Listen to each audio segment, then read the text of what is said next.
So this is my first video of dating mishaps, and I know it's kind of dark in here, but I think you can hear me and you can see me a little bit, so we'll test it out and see what happens here.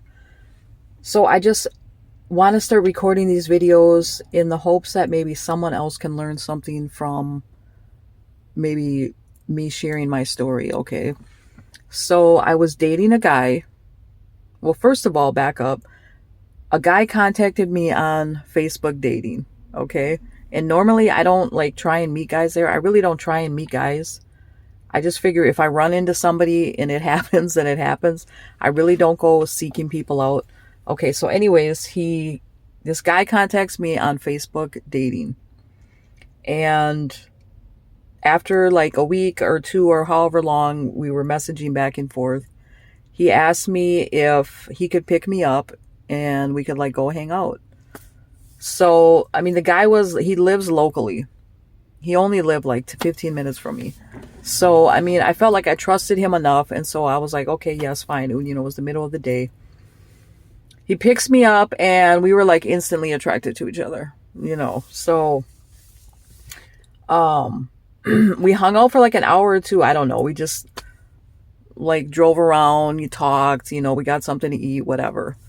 So we started hanging out like that, like on a more frequent basis. We started hanging out, like once or twice a week, maybe even more, for several months. And I mean, to me, he was like perfect.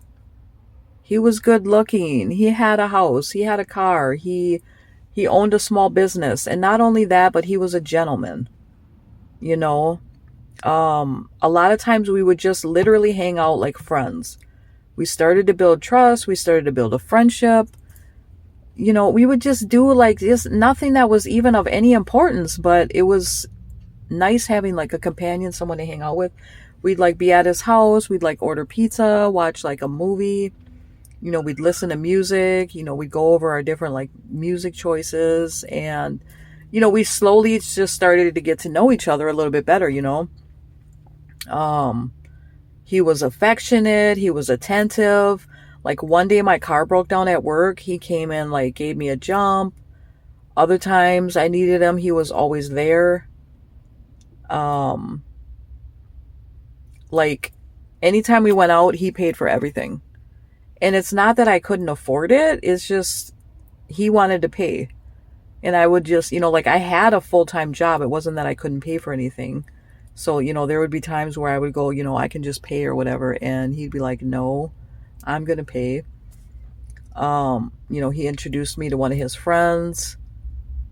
He had a Harley. We went he took me on a Harley. That was cool.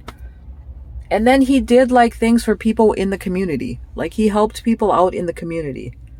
So I just thought he was just an all around really decent, super nice, good looking guy, and yeah, I believe we did start catching feelings for each other. There was a time where I decided I was going to like spend the night at his house. Nothing happened. Like we just cuddled or whatever. And he acted like he was a complete gentleman. And then one day we got to talking about like how we were raised, who we grew up with. He grew up on the res. He was Native as well as myself. I grew up different than most natives. I grew up in a Christian household, a very strict Christian household. And maybe I shouldn't have told him, but I wanted to tell him. I basically told him that I was saving myself until I was married, that I didn't have sex. And I didn't know how he was going to respond or whatever, but he acted like he was cool with it. He's like, if that's your choice, then I respect that. You have to be yourself or whatever. And I was like, wow, okay. But you know what?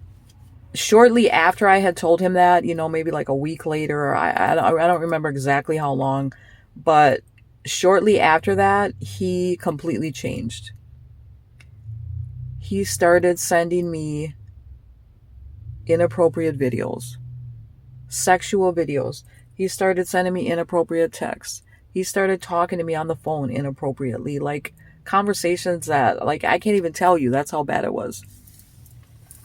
And I just, like, could not believe it. Like, we got into this huge argument. And before the inappropriate videos and texts, we got into this argument because of what he said to me one day. And then I like, had to snap out on him. I quit talking to him for like a month. So anyways, I gave him another chance. I texted him one day, and then again, it was nice, sweet guy. And then like a couple days later, it was the inappropriate videos, the inappropriate texts. And I'm just like, I mean, I just had to cut him off. You know what I mean? Like, I had to block him. I had to just like cut him off completely. I couldn't be friends with him. I couldn't anything. And I just, it just irritated me so much because I really liked him. And I'm just glad that I was able to walk away from that one unscathed, because I hadn't done anything with him besides hang out. Like, yes, there were some feelings and emotions attached because, you know, you get used to someone. You develop a friendship. You develop what you thought was like trust. You thought it was a friendship. You know what I mean? And so I was like so irritated that. And sometimes, you know, it is difficult when you like get used to thinking you have a friend, someone you can trust, someone you can rely on, or even more. And then that person is not there anymore. Yeah, your feelings are hurt. You know what I mean? Like, you miss that person, even though that person is like sick in his mind, obviously, you know. But I'm just glad I was able to walk away unscathed, you know. Luckily, I never did anything with that guy. So it was easier to walk away. So one of the morals to the story is, just because you're dating a guy and you like him does not mean you have to have sex with him. I believe that you really should wait. And I think like even Steve Harvey has a book out there. You should wait like 3 months, 6 months. I don't even know. That book that he, I heard something about that like online one time. I've never actually read it, but you should wait. Like, I had already known him more than 3 months. But luckily I waited even longer than that. And luckily I waited and I never did anything with him. So I'm going to start recording these videos, and I'm still dating. I still have a lot of stories I could tell you. But they're not really, I mean, yeah, they're a form of entertainment, but there's a moral behind the story that I want people to be really careful. There really are predators out here, and they prey on you when they know you're vulnerable. Like, if they know you're lonely, if they think that they can, you know, whatever. You have to be really careful, you know what I mean? Because it could turn out, you know, it can turn out really bad if you like are messing around with people that have like a very dark side to them or whatever, you know what I mean? Or dabbling in stuff that you just don't know about.